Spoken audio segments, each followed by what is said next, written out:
So hey guys, my name's Brian. I'm Safety and Development Advisor here at Virya, and I want to talk to you today about chain installation. I learned it the hard way over many years of practice. I learned from older drivers who have had many more years of experience, and I learned from them. I also talked to the chain manufacturers and found out what the proper ways were, some of the pitfalls of it.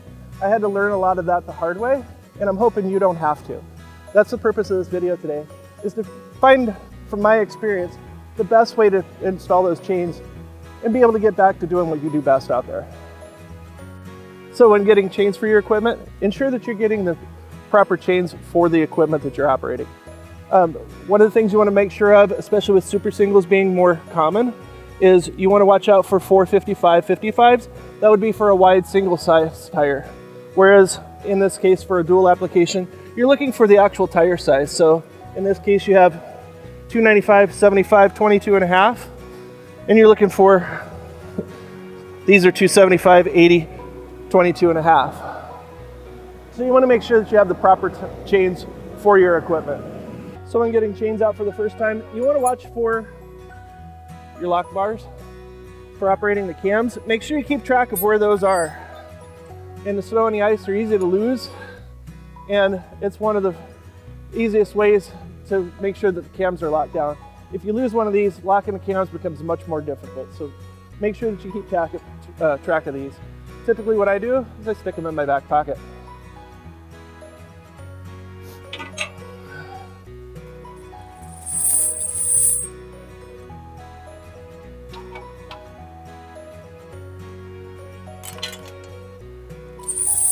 So you want to work your chains out. What you're looking for is you want to find where the cross links are at, and you also want to find where your hooks and cams are at. You want to ensure that the cam is facing to the outside of the tire, and you want to make sure that the cross links right here are pointed away from the tire. So in this case, you want to make sure that the cams are out and the links are down.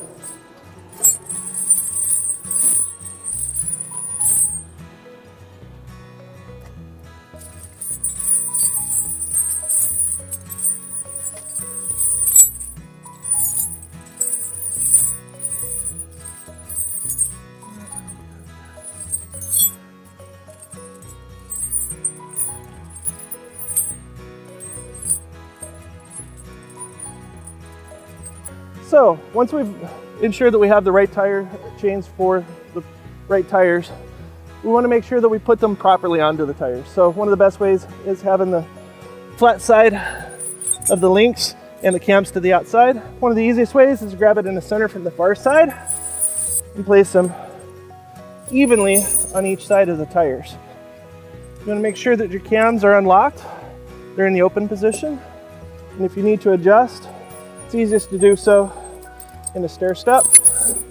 You're looking to have the excess here. Ideally, what you're looking for is to have about this much excess. So once again, you can adjust just by letting them slide over the tires. Take your excess, tuck it under the tire like so. Ideally, you're getting ready to put chains on. You're on an uphill slant. It's easier to let the truck roll backwards onto the chains than it is to try to apply tire power and drive over the chains. So once you're sure you have everything in place, you'll go ahead and back up onto the chains.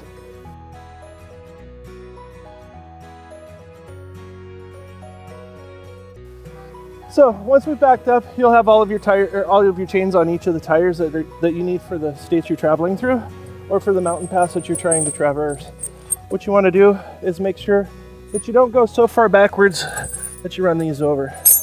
So once you see the chain links start to come near the top, that's where you want to stop the vehicle. It makes it easier for grabbing the links and placing them on the right link. When you're doing this, you want to leave yourself a little bit of room so that the cams can tighten. So you may have to try to find what the ideal length is for your particular tire. Many of the tire chains today are good for different sizes and therefore have a different set of links. You just have to find the one It's good for yours. I usually start with the second.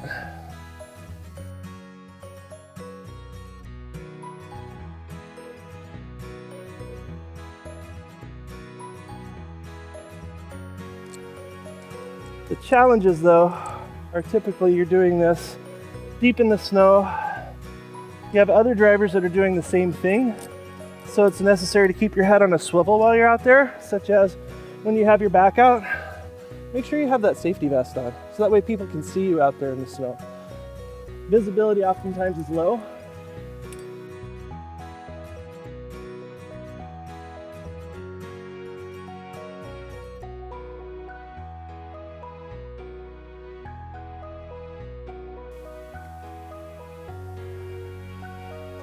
Once you have both sides locked in, you're gonna go around, you're gonna take your lock bar, you're gonna insert it into the slot here on the front of the cam, and then you're gonna rotate the cam over. A properly rotated cam should come through the link like so. And you're gonna do the same for all cams.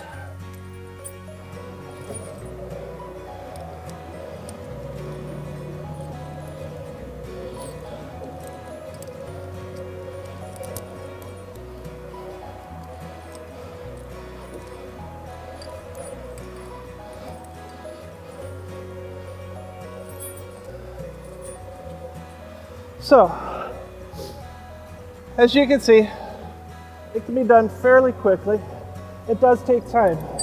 You want to make sure that your links are facing to the outside, such as these are here.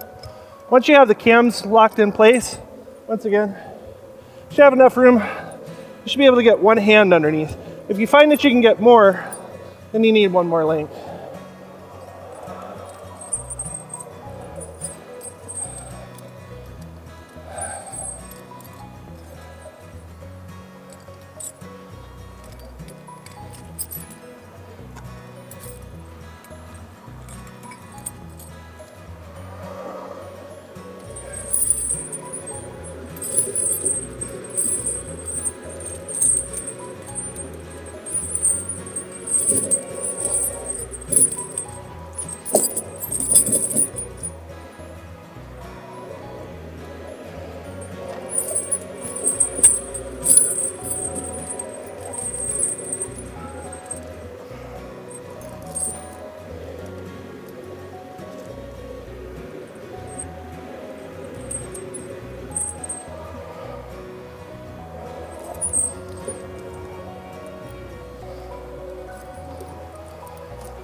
So,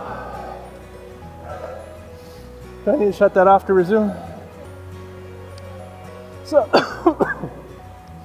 So, once you have the chains properly installed, what you then want to do is you want to use a bungee device similar to this.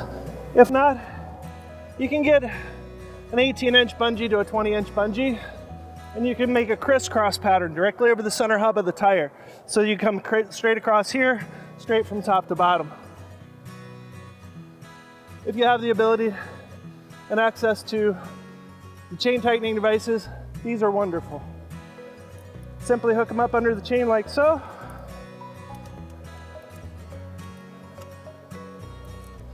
Straight across.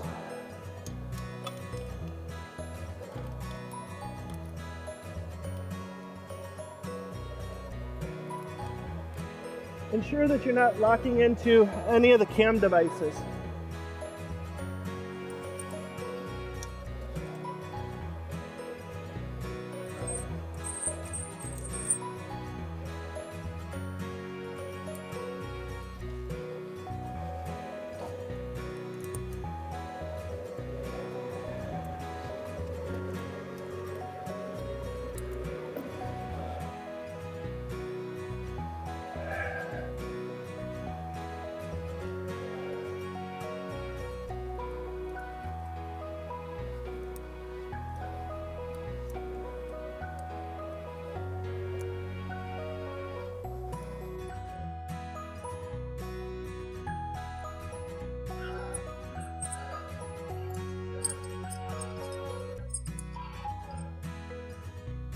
All right, so once you've properly installed the chains, you want to roll backwards 1 revolution to 1.5 revolutions with the tires. As you noticed earlier, this wasn't centered, but as I rolled back, they adjust because I have the appropriate amount of slack in here. I have just enough for the tires to move without the tire being able to spin inside the chains. So this is what they should look like when they're properly installed.